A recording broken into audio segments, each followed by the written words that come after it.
Assalamualaikum warahmatullahi wabarakatuh. Waalaikumsalam warahmatullahi wabarakatuh. Waalaikumsalam warahmatullahi wabarakatuh.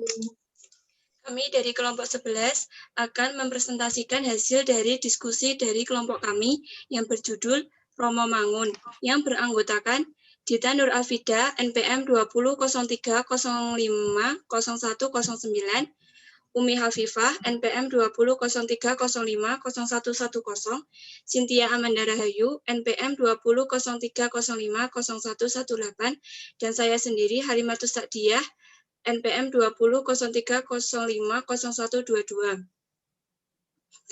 Romo Mangun lahir di Ambarawa pada tanggal 6 Mei 1929. Nama lengkapnya Yusuf Bilyatra Mangunwijaya yang dijuluki Bapak Arsitektur Indonesia. Yusuf Bilyatra Mangunwijaya dikenal sebagai rohaniawan, budayawan, arsitek, penulis, aktivis, dan pembela wong cilik. Kerap dijuluki Bapak Arsitektur Indonesia. Konsep pendidikan Romo Mangun adalah belajar sejati yang memerdekakan manusia. Tujuannya mengembangkan seluruh kemampuan peserta didik untuk bereksplorasi, berkreativitas, dan integral. Filsafat pendidikan Romo Mangun. Dalam pemikirannya, Romo Mangun tentang pendidikan dipengaruhi budaya Jawa dan ajaran agama Katolik. Romo Mangun membuat visi pendidikan alternatif untuk anak miskin yang selalu bermuara pada upaya pemerdekaan anak. Romo Mangun memaparkan 6 impiannya untuk pendidikan Indonesia. Impian itu diantaranya: 1. Jika sila kedua dari Pancasila diterapkan ke anak, maka selekasnya diperlukan suatu perangkat undang-undang yang efektif melindungi anak. Yang kedua, MPR dan DPR RI beramanat tentang pelaksanaan Mukmadimah Undang-Undang Dasar 1945, hal pencerdasan kehidupan bangsa dengan cara yang lebih cerdas. Yang ketiga, adanya undang-undang pokok pendidikan yang sejati dan komprehensif, yaitu yang menyentuh pengajaran dan pendidikan seutuhnya, bukan menjadi etisme absolut yang mau mengatur segala bentuk pendidikan. Yang keempat, wajib belajar 9 tahun, yang berarti semua anak di bawah umur 15-16 tahun harus bersekolah atas tanggungan negara dan masyarakat alias gratis.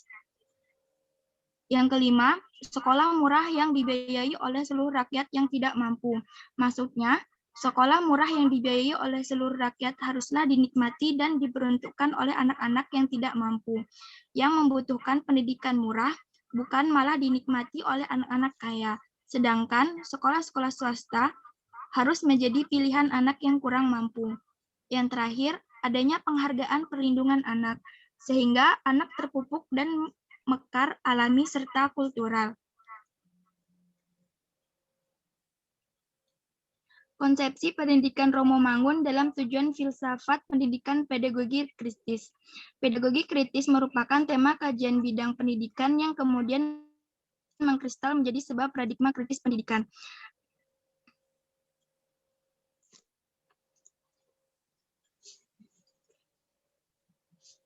Konsep seperti ini pun didapatkan juga dalam pemikiran Romo Mangun.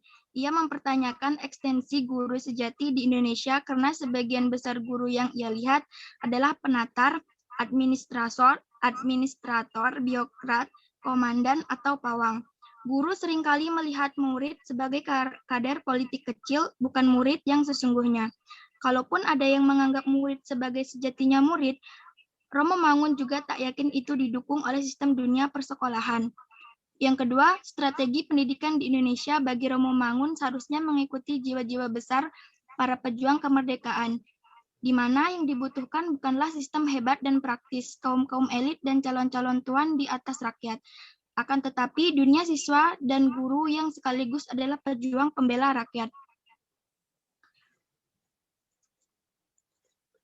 Inilah paradigma baru yang dibutuhkan dalam pendidikan di Indonesia. Seluruh masyarakat Indonesia adalah sekolah. Dengan demikian, sistem sekolah formal yang biasa diagungkan dapat dimemerdekakan dari belenggu-belenggu feodalisme, gengsi kosong, klaim dipladewa, atau magis yang tidak sehat. Yang ketiga, bagi Romo Mangun tidak ada suatu bentuk pendidikan di dunia ini yang netral belaka. Romo Mangun pun juga menawarkan solusi alternatif dari permasalahan pendidikan di Indonesia saat ini. Maka dari itu, sistem pendidikan nasional Republik Indonesia harus memilih posisi di mana apabila Prakdim yang paling vital menentukan arah dan sikap dari pembaruan pendidikan nasional sudah tidak dapat diragukan lagi. Karena jelas pemilihan posisinya, maka barulah perhatian dapat diarahkan pada persoalan pengajaran didaktik, jenis dan jenjang pendidikan beserta sarana-sarananya.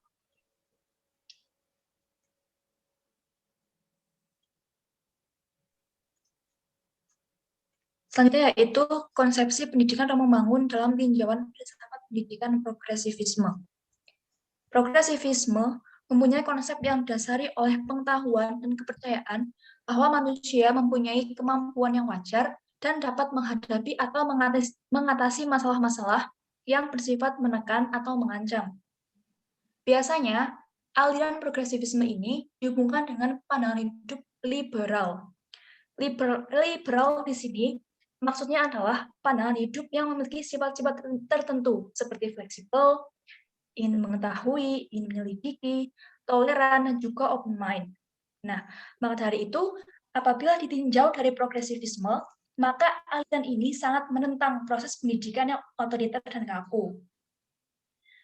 Menurut Romo Mangun, pendidikan harus mengantar dan menolong anak didik untuk mengenal dan mengembangkan potensi-potensi dirinya agar menjadi manusia yang mandiri, sehingga proses pendidikannya itu berupa student center.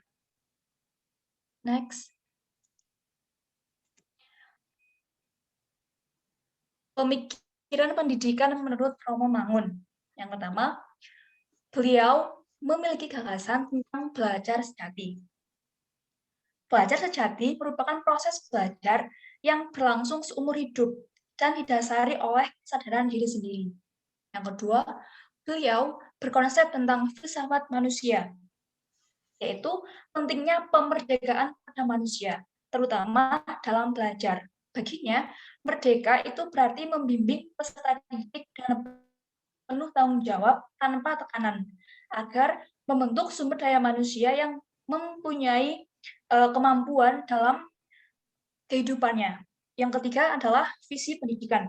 Menurut Romo Mangun, visi pendidikan tidak lain ialah belajar sejati itu sendiri, di mana inti dari belajar sejati adalah mendorong anak didik untuk mengembangkan potensi yang dimilikinya.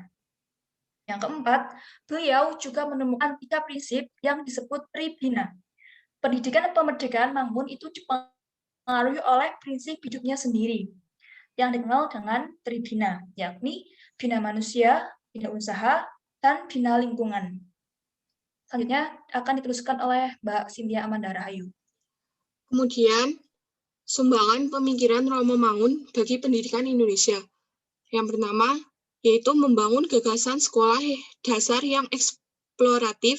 Yang kedua, pemikiran beliau diimplementasikan dalam sekolah dasar eksperimental Canisius Mangunan. Yang ketiga, eksperimental Canisius Mangunan merupakan sekolah yang didirikan oleh beliau dan sahabatnya. Yang keempat, proses pembelajaran di sekolah tersebut menggunakan DID. Yang kelima, DID yaitu dinamika edukasi dasar sebagai bentuk pembaharuan pendidikan.